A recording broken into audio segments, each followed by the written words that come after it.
a minute. Did Zeitgeist just imply because evolution is science, there is no God? Oh yes, I think they did. My, will the mythologies never end in this flick?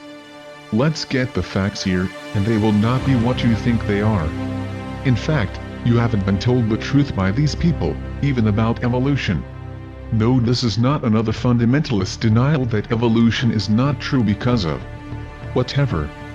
This is an explanation of the lies Zeitgeist people tell you about evolution itself. Evolution is not a fight between science and theology. It is a fight between two different interpretations of Genesis.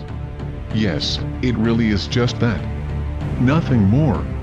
You don't believe this because they do not want you to believe it, so they never ever tell you the truth about it. Not in your church, not in your science class. They want the polarity to exist, so they can feed the conflict. But what you are about to hear is the real historical truth about the origins of evolution itself. First thing you should know is that it did not come from science. It came from theology. Yes, theologians were the first to propose humanity originated and was created through the evolutionary process of movement from simple life forms to complex, eventually ending in humanity, not scientists. In fact, theologians first proposed that man originated from the ape family. Not only proposed this, but did so thousands of years before Darwin. And get this. It was based on what they read from Genesis. Yes, Genesis. The same. But to make matters even more remarkable, the same who interpreted these texts to require the creation of humanity through evolution, also calculated, based on this interpretation, humanity to have had 974 generations before Adam existed, for which Adam was the culmination. The Midrashim state that the first week of creation lasted for extremely long periods of time. Anafim on Rabbeinu Bachia Sefer, Ikarim chapter 2 verse 18. Midrash Bereshit Rabbo 9. Talmud Chagiga 13b through 14a states that there were 974 generations before God created Adam. In the Bible, a generation before the flood was recorded as being 200 years. Meaning that Jewish rabbis estimated that the approximate age of humanity based on the Yom equal age reading of Genesis was 195,000 years old before Adam. What is the modern estimate based on the high-tech modern scientific reconstruction of origins? Modern scientific precision using archaeological data, carbon-14 dating, and DNA analysis place the age of humanity at 200,000 years old. That is literally within 5,000 years of estimates by ancient rabbis based on their reading of Genesis. So you see, this debate is not over science versus the Bible, it is over one interpretation of the Bible versus the other. And whether evolution is true or not, has nothing to do with dismissing the existence of God. But isn't it interesting that they never tell you any of this? Never? Why do you suppose that Zeitgeist people never want to talk about the origin of evolution itself? In Islamic countries, evolution was not resisted among fundamentalists because in Islam it had already been proposed as an Islamic belief nearly a half millennia before Charles Darwin ever wet his first diaper in Europe. Ibn Khaldun, an actual Islamic doctor and scholar, who lived from 1332 to 1406, had been an open proponent of evolution based on his comparison of the Quran with the book of Genesis. Ibn Khaldun wrote, "Each one of the elements is prepared. It started out from minerals and progressed, in an ingenious, gradual manner, to plants and animals. The last stage of minerals is connected with the first stage of plants. The last stage of plants is connected with the first stage of animals. The word connection with regard to these created things means that the last stage of each group is fully prepared to become the first stage of the next group." Ibn Khaldun went so far as to specifically identify the ape family as the origin of the modern human. The animal world then widens, its species become numerous, and in a gradual process of creation, it finally leads to man, who is able to think and to reflect. The higher stage of man is reached from the world of monkeys, in which both sagacity and perception are found. Al-Afghani, who lived from 1839 to 1897, cited these texts to Europeans who claim to have discovered evolution in Europe's Charles Darwin. Charles Darwin was a Unitarian and took courses in Arabic. It has been proposed that his ideas were actually lifted from his own studies of Islamic scholars during the golden age of Suleiman. Why do you suppose Zeitgeist people never tell you the truth about the origin of evolution?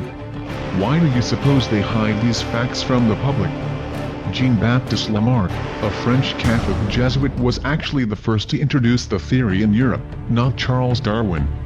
Charles Darwin, well today recast as a solid atheist, was not so solid in his own lifetime, and any arguments which are made to this effect come from the very end of his life, mostly from reported remarks he made to others in private, after being viciously attacked for years by young earth traditionalists in England. Charles Darwin is buried in a church in England and was never an atheist. At the very most, he was nothing more than an agnostic. Even the Vatican has issued a formal statement explaining to its Catholic devotees that evolution is not an intellectual tradition which is outside the Catholic Church's theology, citing both Augustine and Aquinas.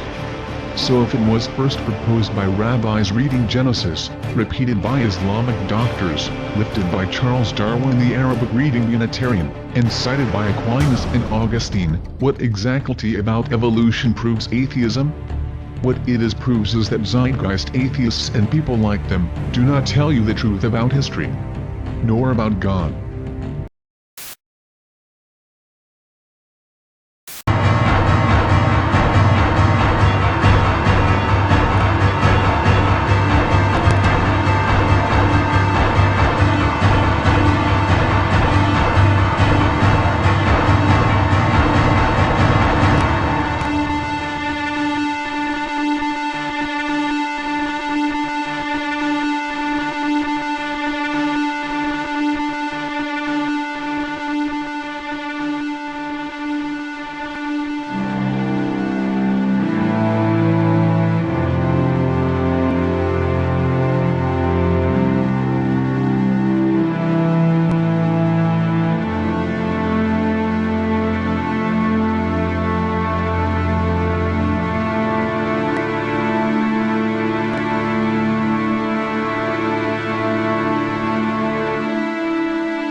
The more you begin to investigate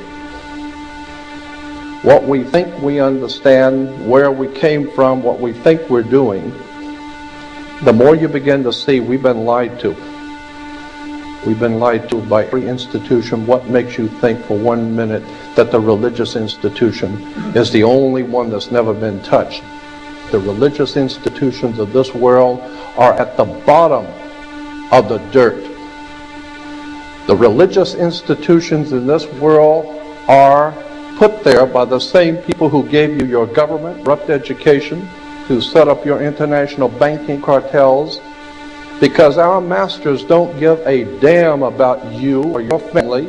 All they care about is what they have always cared about, and that's controlling the whole damn world. We have been misled away from the true and divine presence in the universe that men have called God. I don't know what God is, but I know what He isn't.